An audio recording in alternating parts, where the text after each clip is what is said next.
Ô nhỏ rồng chả phong thì sợ đỡ nó nọt chè chỉ một hầu lưu đan chỉ ô chè o này giờ nó nè cụ thế này giờ thì nó một chỗ chè nó số tàu mà plau từ nó nè chè nó nè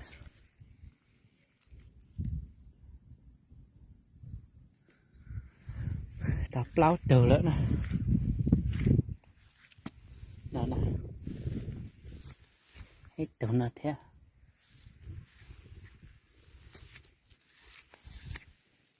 từ nó thế tập plau từ nó nè bà đây mà lo thì tía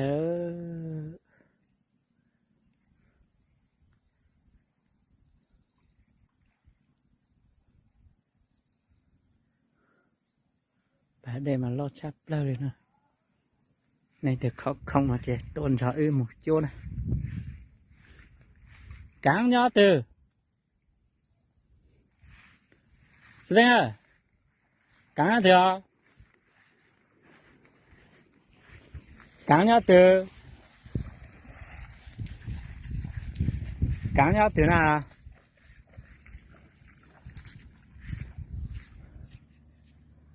nó giờ lọ nè cáng này cố chạy nông con nè má nó cho cáng nó mù cho khẩu chè nó mù lại cho chè chè tôm nó chè mà nó nè đây mà lo thì tiệt đó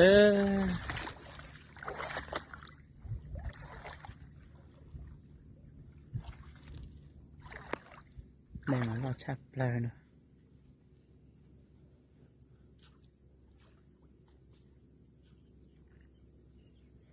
cho cáo mà nó liềuอยู่ปุ๊กใกล้nó cho chè nên chỉ chè to nó chè mà xuyên đàn nè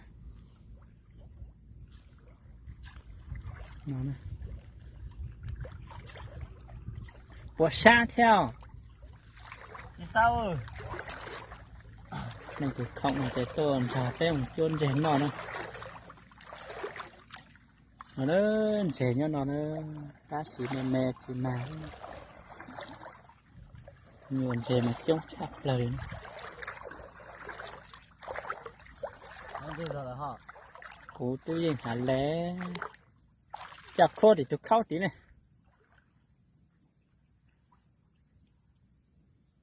ít lại như chó đúng nè bây giờ quật tàu để có mót tụt bản thế cũng hả chẳng cô nó cho tiểu nữa nó mới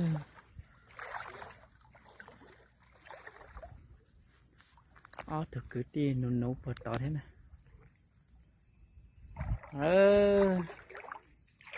giờ tía đè lên từ tô nó là tôn thọc đến nó nữa chả chỉ tao chỗ là tôn thọc nó tao nữa ít lẻ em mất chi là nó nọ thế nó chỉ non sầu mỏ thế này đây mà lọt thì tía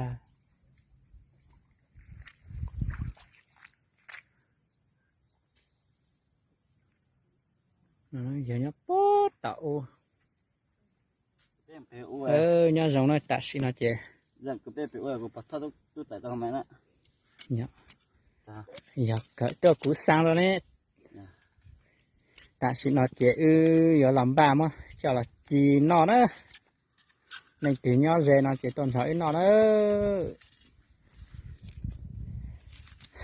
mua chợ onion chè nó cho là chỉ nó nữa giờ lem mũ chè mót chi nữa chơi ra hả giá tao han dây hấp để tao dây nó có đủ con à chỉ rộng nó ăn dậy chỉ dạng ăn dậy quá dây lộn đủ để con lại dài nè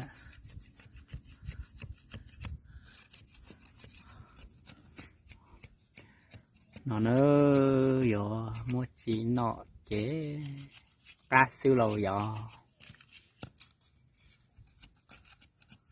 tao lấy con tao có rồi lá ót tủ nè. Hả? Lá ót tủ nè.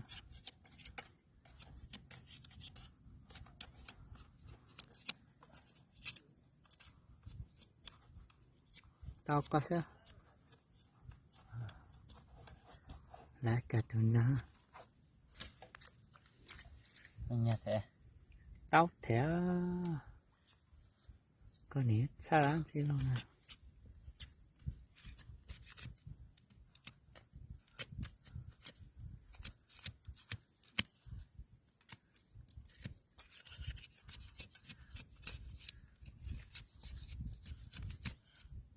Mong tôi cho tỏ nữa.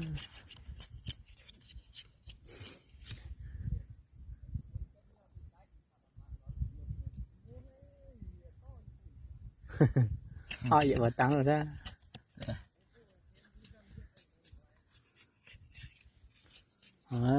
Tôi cho tỏ thế nữa.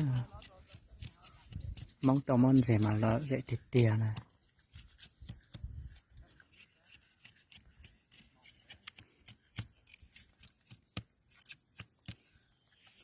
Nó thì nó sẽ để chị mà thay đó này sai nó chắp lên đã bắt được có sẽ mà nói nó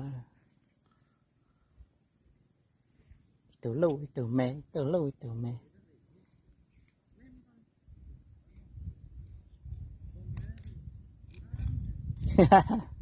cũng đi câu cá đó à? Cũng đi câu cá à?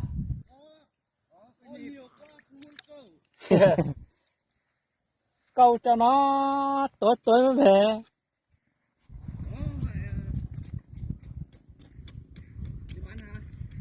Không, thả lưới. Thả lưới. Thả lưới. Thả lưới. Lưới sao có? Có đây. Nghe mà con mấy đắc năng.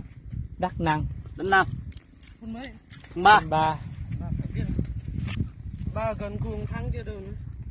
Thùng ba chỗ lành này. Hả? Chỗ ông giống. Gần khu đá bóng sân đá bóng bên kia đúng không? Đúng rồi. Giống Gần đó. thân Ba sân là Nam khu đâu? anh em vui vẻ gì?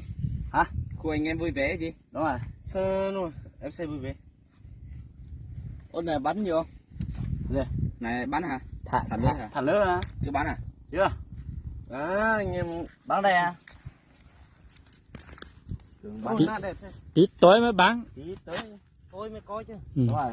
Đừng có thứ mày ơi, tao sợ lắm. Không bắn người. Bán đất. Có dính đúng không? Ngắn. Này ngắn á. Ngang à? Đừng mày trai tao làm. Sợ gì?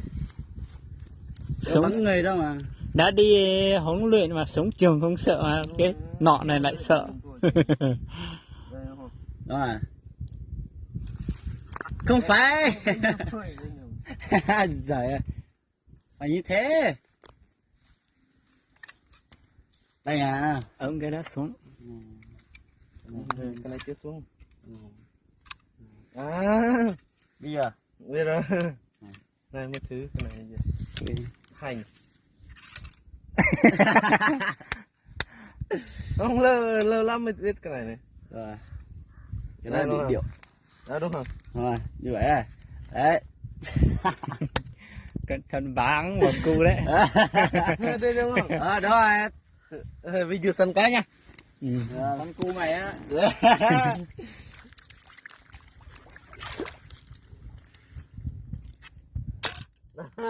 Cái này đúng không? Đúng rồi. Được á. Anh trai được không anh? Đéo được. Trời ơi. Như này à? Nhìn chân câu mà. À lặn. Làm như thế này. Có kính lặn luôn. Trời ơi. Đúng rồi. Nhìn Làm lặn bắn quá. Câu đâu? Câu bên này này. Con. Móm. Đây. Bữa nay câu móm quá. Trái Được à? Hai câu. thả lưới. Thả lưới Thả à. lưới à. Trái hàng. Giờ nước ăn hả? Đúng rồi.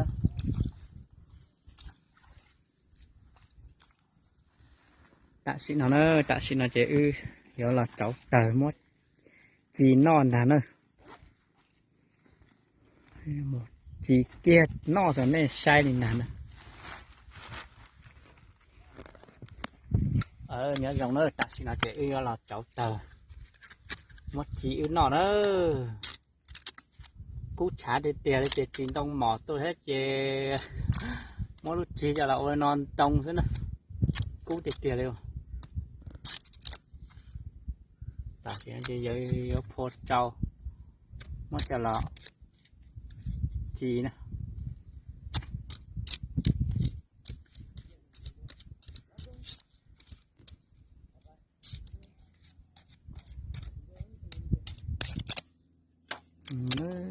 giờ cháu tờ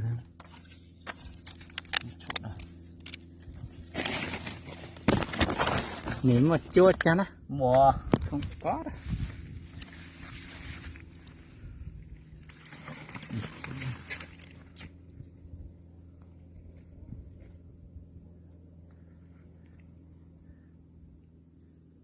nơi đâu à tốt là vào cứu đâu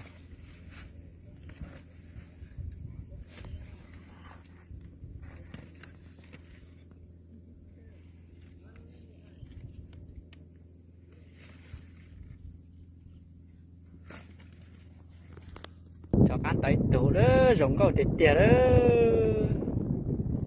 chỉ tao bỏ đồ này nữa nếu thông lên dê cá để thì nó rất dài nữa cho ăn dê đắt chỉ đến nữa này cho này bao họ tư chỉ tập bao lên nè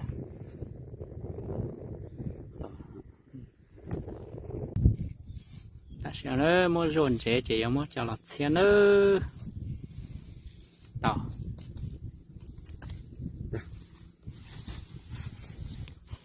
xe kia nó nữa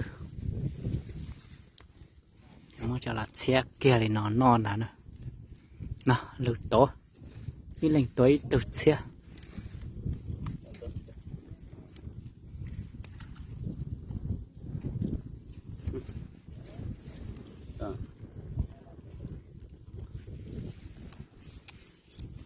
xe kia là nơi đâu nó là sợ cả mở ra lỡ ta bả chả rồi nó nói là nấu thật rồi tôi xem rể thì nó nữa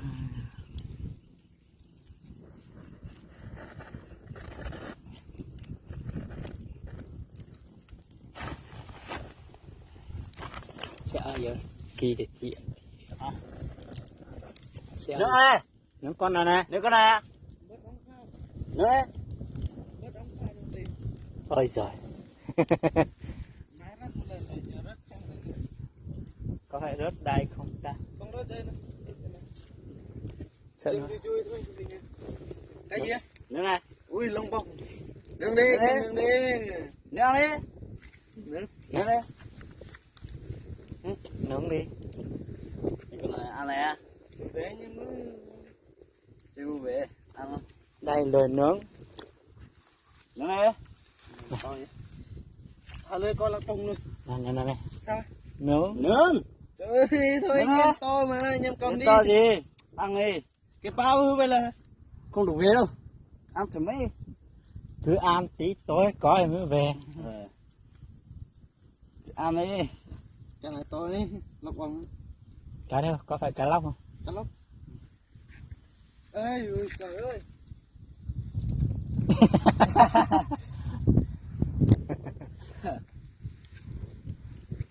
nữa ăn bằng này cái lóc bông tấm thuốc hay mồi vậy lóc bông với cái rột bỏ vào lưới kia thuốc tiêm này giờ có hơn 200 mấy một cái này à con cung của nó có cùng trên ui đu một trong bung ra này anh em ơi một trong bung ra nha to bằng nhau luôn không tin luôn còn sống luôn còn sống sống luôn chắc là thằng này nó dính lưới thằng này phải ăn nhỉ thằng này ăn này đấy cái lóc bông ăn con cà phê to đùng luôn giống nhau luôn nướng con này nướng luôn con này nè rửa sao đó truy vào kia luôn lạ đời còn được 2 con Mắm pét. Không, cho kìa phải có sao. Rồi một con ra 2 con. Ừ.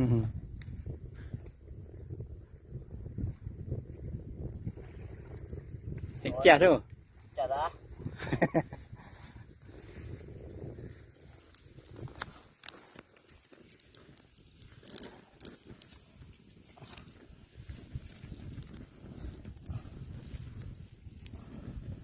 Nó tụ mẹ đã hảo này tụ nhau từng sẽ cá này lúc lá nó nó có bọt thơ thơ rau xí nữa.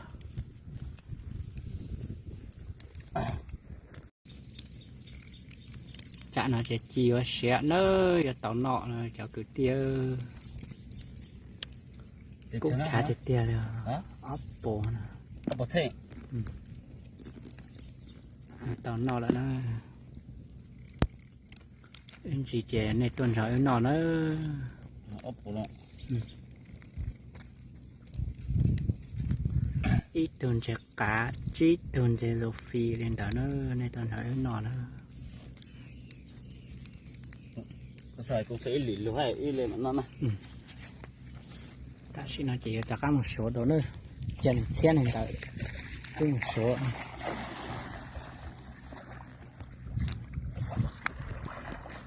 cho các một số ý lự thế này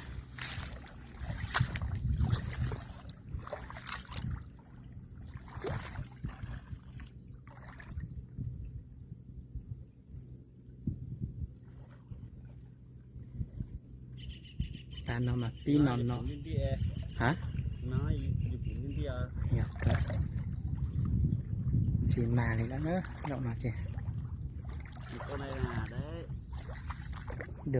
được tay tủ thế nó sau lị lèo á hoặc cái máy tủ nó mà mạo lúa mà mạo dính lúa nó máy tủ nữa mà mạo là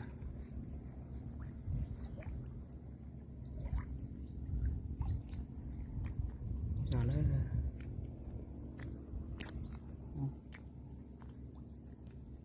máy tủ nè ngon khó chịu luôn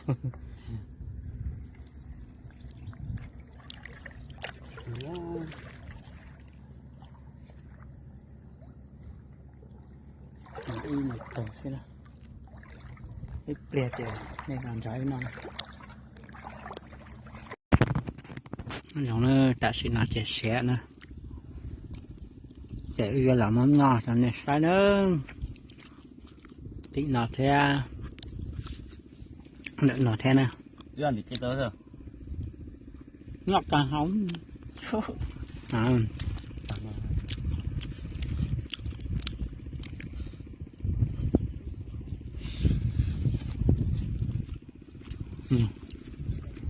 Cột cho thế nào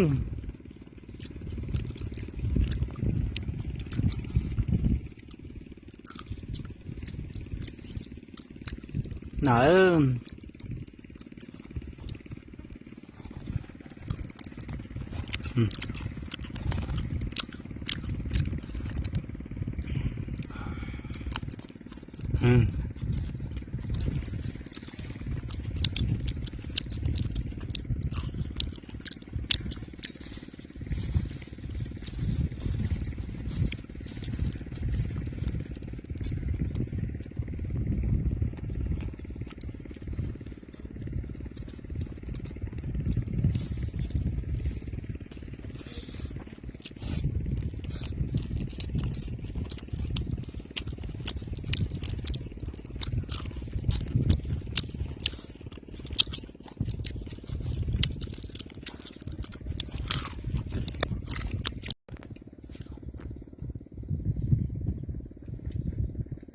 Anh ơi.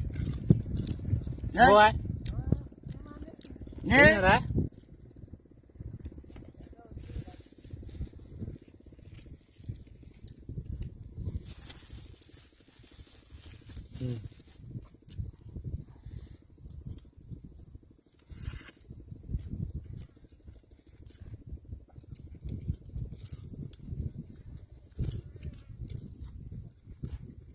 cột cho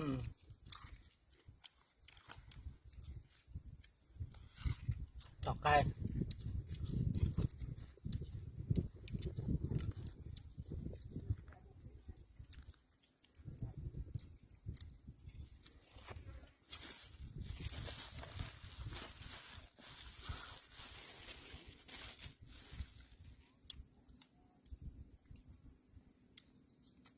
nào trên rồi à.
át cỡ nữa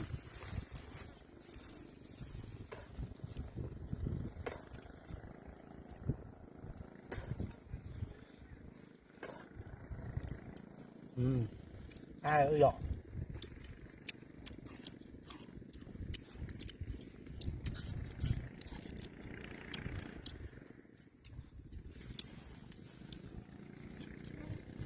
ơi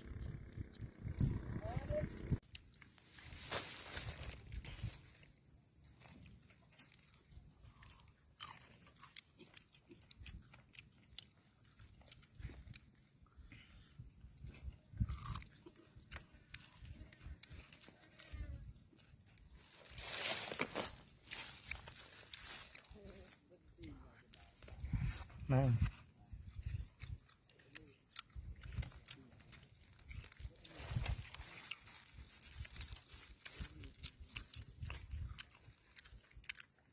nằm mỏ